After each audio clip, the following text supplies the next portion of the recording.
You're enjoying the evolution of your desire? Yes, yes.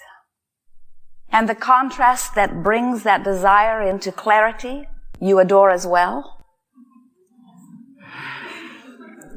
Remember, we read your vibration.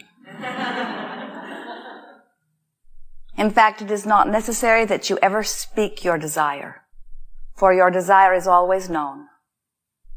And your known desire, which you are continually amending, it's the nature of the time-space reality in which you are focused. As that continual desire is continually amended, Source continually recognizes and continually answers to perfection.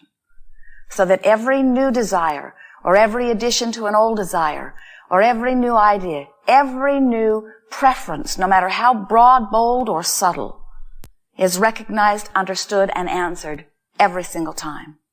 And the love with which it is offered is beyond human description or comprehension. It is important that you be somewhere in the vibrational vicinity of your own desire. And when you are, evidence of things happening to help you, to satisfy you, to answer your request, come forth. It is important that you know this one thing about the creative process in order for things to go smoothly for you. When you ask, it is always given every single time. But if you keep asking from a place of believing that it has not yet happened, then you hold yourself vibrationally apart from what you are asking for.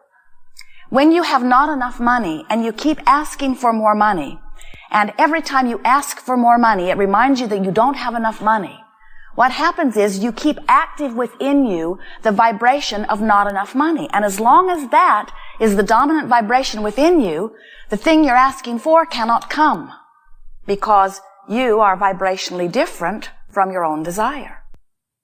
So, a way to understand that and work with it and get around it is to understand that there is step one, which is your asking, and you will never stop asking.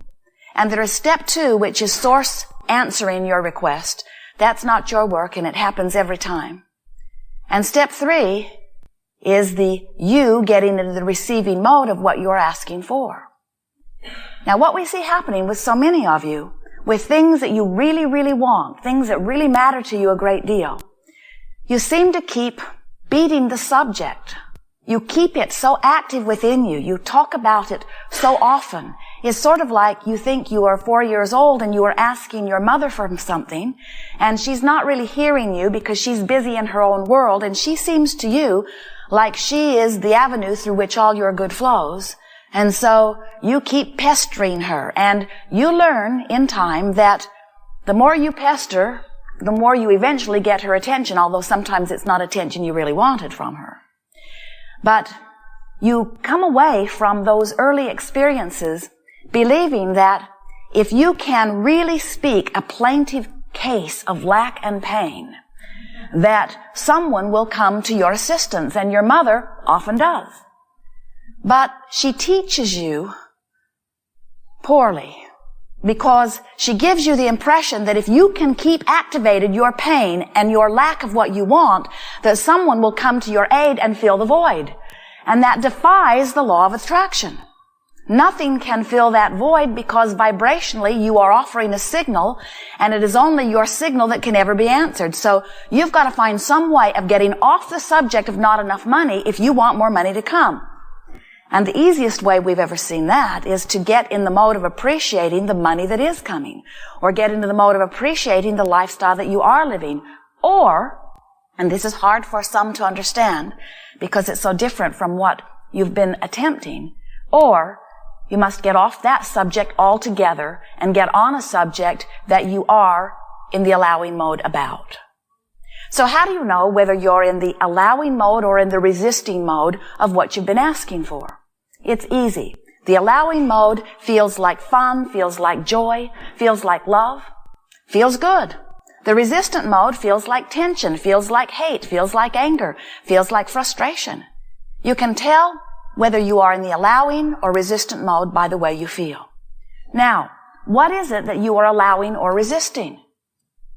It is the fulfillment of the well-being that you are asking for.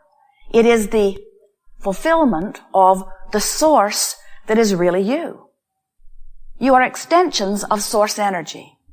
Here in this physical body, you are leading edge extensions. And while we speak of the physical human you and the inner being you or the non-physical you, really what we want for you is that you recognize that you are you. And the source that is you, just like the you that is you, just like the personality that you know is you is you. When you feel exhilarated, you are really letting you be you. When you are feeling love, you are letting you be you. You are full of you. But when you are angry or frustrated or fearful, when you are in that emotional pain, then you are focused upon something that has activated a vibration within you that has you different from you. In other words, you're like the radio that has adjusted your dial just a little bit off signal of what you're really wanting to receive. So when we talk about being in the allowing mode or being in the receiving mode, we're always talking about being in the mode of letting the well-being that is really you, the clarity that is really you, the energy that is really you, the knowing that is really you, the wellness that is really you, the abundance that is really you, be manifested right here, right now, where you are. So this now moment is where all of your power is, because now is where you meet you. Now, we know we're doing it too. We're talking about you meeting you, which sounds like two yous meeting.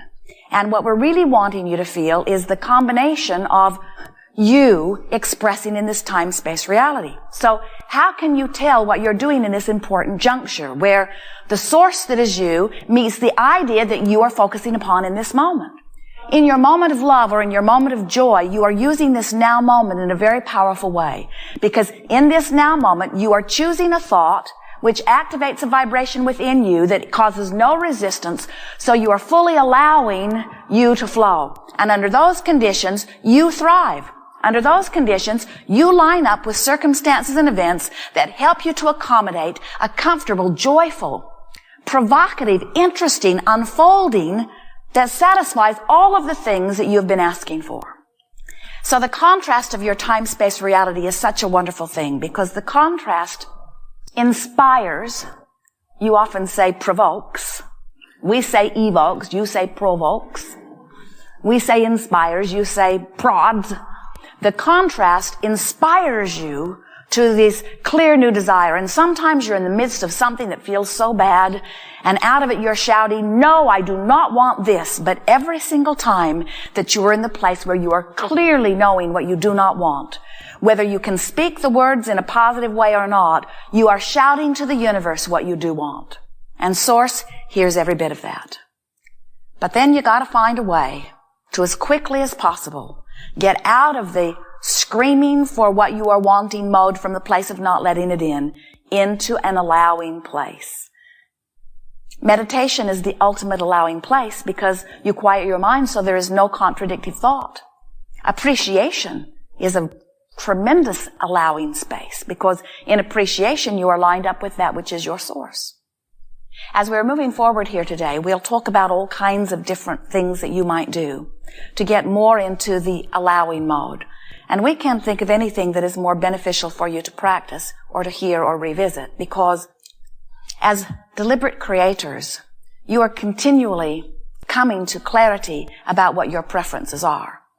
But quite often, you are not a vibrational match to the very preferences that you have preferred. So that's why we are calling this gathering the art of allowing, because that is really where your emphasis is. Your emphasis is upon bringing yourself vibrationally into compliance with your own desires. As you made the decision to come forth into this creative environment, you knew that there would be a tremendous amount of variety.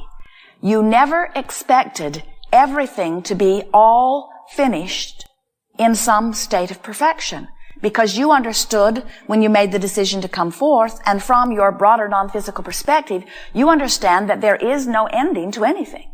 You understand that there is only expansion, that this is a universe that never ceases to expand. And so, as you came forth into this environment, you knew that the variety would be tremendous, and you knew that from that variety, you could choose those things, line up with them, and then they would be your experience. And you never once said, I'll wait until that mess gets cleaned up before I come forth.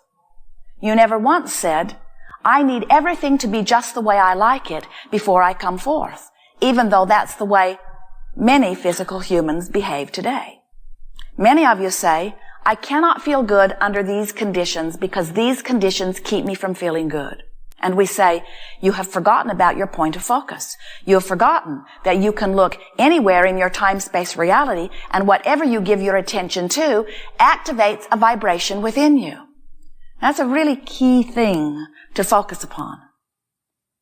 Whatever you are giving your attention to activates the same vibration within you. And when you activate a vibration within you, that becomes your point of attraction. It becomes your point of allowing. So, when you think about the subject of money or dollars, does it feel like fun and adventure to you? Or does it feel like worry and struggle? You can tell right away which way you lean. When you think about your dominant relationship, does it feel life-giving? Does it feel full and expansive? Does it feel good to you? Or does your dominant relationship feel like struggle or bondage? You can tell which way you lean. When a subject comes up, you've got to think about it. And you're going to think about it where you have practiced it most.